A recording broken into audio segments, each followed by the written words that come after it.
ራስን ስታስተዋውቀኝ ራስ ስታስተዋውቅ ዘመት ሰራ ምንድነው ስራ? ከነሳይ አማካሪና ዲዛይነር ነው። በኤሌክትሮሜካኒካል ድርጅት አለ ኪን ኮንሰልቲንግ። እሱ እንደሱ አድርገህ ሙሉ እንትንን ነው። ከዛ ወደዚህ ተቋም ደግሞ እንዴት እንደመጣ አብረህ መስራት እንደመጣ እሱን እንትንላት ላይ ራስህ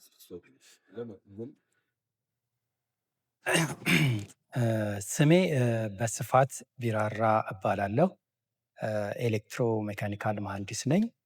በኪን ኮንሰልት በአማካሪና ዲዛይነር ዲፓርትመንት ውስጥ የኤሌክትሮሜካኒካል ፓርቱን የምሰራ ባለሙያ ነኝ። ወደዚህ ፕሮጀክት የመጣሁት ወንድሜ ወጋየሁ ኢንስቲትዩቱ ያሰበውን የኤሌክትሪክ ሞተር የመስራት ሀሳብ ይዞ ስንጫወት ይህንን ነገር እንዴት እናድርገው በሚል ሀሳቡን ሲያነሳልኝ የኤሌክትሪካል ፓርቱን ዲዛይን ለመስራት ምን ሊያስፈልጉ የሚችሉ ነገሮችን ፓራሜትር እየጠየቀኝ ስንወያይ ጥሩ እኔም መስራት እፈልጋለሁ። እንደዚህ አይነት ሀገራዊ ስራዎችን የመሳተፍ ህልሙ ስለነበረኝ በከፍተኛ ሙሉ ወኔ ነበር የመጣሁትና በጊዜውም ዲዛይኑን ከኤሌክትሪካል ፓራሜትር አንጻር ምን መሆን አለበት፣ ምን ብንሰራ የመጀመሪያ ስራ ስለሆነ የተሻለ አገልግሎት የሚሰጥ በማርኬቱ ላይ በደንብ ሊፈለግ የሚችሉትን ሰሌክት ለማድረግ በሚያስችል ሁኔታ የምንመርጠውን የሞተር አይነት ዲሳይድ ከማድረግ ጀምሬ ሙሉውን የኤሌክትሪካል ሲስተም አንድ ሞተር ዲዛይን ለማድረግ የሚያስፈልጉትን ፓራሜትሮች ተከትዬ የዲዛይን ስራ ጀመርኩኝ።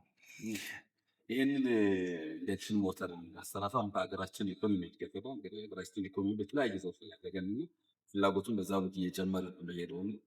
ለሀገራችን ኢኮኖሚ እድገት ምን አስተዋጽኦ ነው? በጣም ጥሩ ጥያቄ ነው። ይሄ ኤሌክትሪክ ሞተር የትኛውንም ማሽነሪ ማንቀሳቀስ የሚችል ኢኩፕመንት ነው። አስፈላጊ የሆነ በኢንዱስትሪው በማኑፋክቸሪንግ ምንድነው፣ በአግሪካልቸር ፓርትም ፓምፖችን የሚያንቀሳቀሱ ኤሌክትሪክ ሞተር ነው። በኮንስትራክሽኑም ብንለው ኢኩፕመንቶች ላይ የሚገጠመው ይሄው ተመሳሳይ የሆነ ኤሌክትሪክ ሞተር ነው። ከነዚሁም ኤሌክትሪክ ሞተር ከምንላቸው አይነቶች ውስጥ በጣም በብዙ የሚፈለገው ኢንዳክሽን ሞተር የሚባለው አይነት ነው።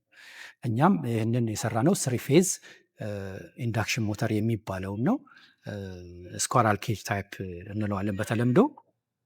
ይህንን ኢንዳክሽን ሞተርም የመረጥንበት ዋናው ምክንያት በብዛት ብዙ ቦታ አገልግሎት ስንል በአንጻራዊነት እንደው አንጻራዊ እንኳን እናድርግ ብንል በሀገራችን ኦልሞስት ከ70-80% ኢንዳክሽን ሞተር ነው።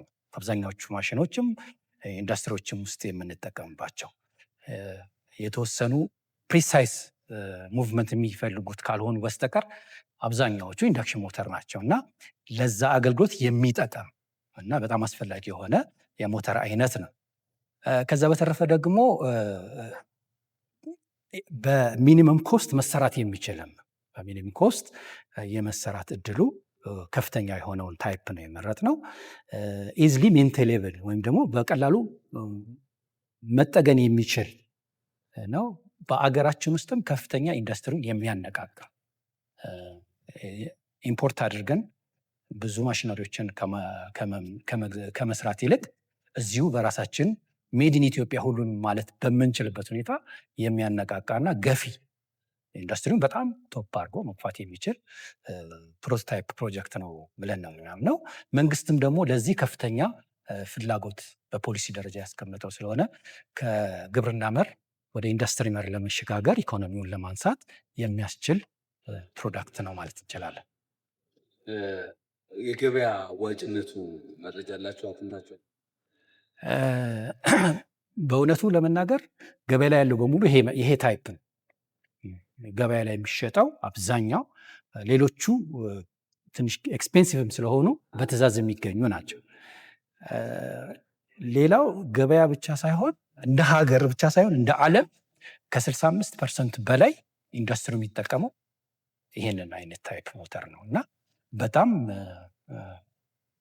አዋጭ ማንኛውም ባለሀብት ቢሰራው መንግስትን ብቻ ሳይሆን የሚሰራው የሀገርን ኢኮኖሚ ከማሳደግም ከመጥቀም በላይ ተጠቃሚ የሚሆንበት ነው ብለን የምናምነው። የጥራት ደረጃው እንዴት ነው? ማለት የጥራት ደረጃው ተወዳዳሪ ከውጭ ከሚገቡት ተወዳዳሪ የመሆን አቅሙ እንዴት ያለው? የጥራት ደረጃውን ተወዳዳሪ ለማድረግ የምናመርትበት ሜካኒዝሞች የሚወስኑት ቢሆንም አገር ውስጥ ባሉት ሪሶርሶች በሙሉ ተጠቅሞ ከኮስትም አንጻር ዝቅተኛ ስለሚሆን በጣም ተወዳዳሪ የሆነ ፕሮዳክት ነው የሚሆነው። ሁለተኛው ደግሞ ቴክኖሎጂዎችንም ለማበልጸግ የሚያበረታታና ብዙ ፈጣሪዎችን እድላቸውን እንዲጠቀሙ የሚያግዝ ፕሮዳክት ስለሚሆን በጣም ተፈላጊ ነው የሚሆነው። ግባቱ ለዚህ እንግዲህ ይሄ ኢንደክሽን ሞተሩ ስትሰሩ የሚያስፈልጉ ግባቶች አሉ። እነዚህን ግባቶች የማግኘት ሁኔታስ? በሙሉ ግብአቶችን ማግኘት በጣም ቀላል ነው። አብዛኞቹ ኢምፖርት የሚደረጉት የተወሰኑት ፓርቶች ብቻ ናቸው እንጂ ሌሎቹ በሙሉ እኛ ሀገር ውስጥ ያሉ ፕሮዳክቶች ማቴሪያሎች ናቸው።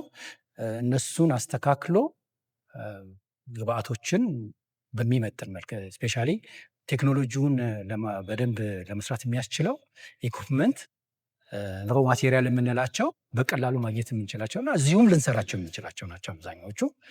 እኔ እንደ መንግስት እንደውም በፖሊሲ ደረጃ ቢታሰብ ብዬ የማስበው ኢንፍራስትራክቸሩን ለማሳደግ ይሄ ሜታለርጂ የሜታል ታይፕ የምንላቸው አሁን ሪፋይነሪ የሚተከሉ ከሆነ ምንም ፕሮዳክት ከውጭ ኢምፖርት የማናደርግበት ሁኔታ ሁሉ ለመምጣት ይችላል። ምክንያቱም እንደ ህዳሴ ግድብ አይነት ትልቅ የፓወር አቅም ስላለን ሁሉንም መስራት የምንችል ይመስለኛል።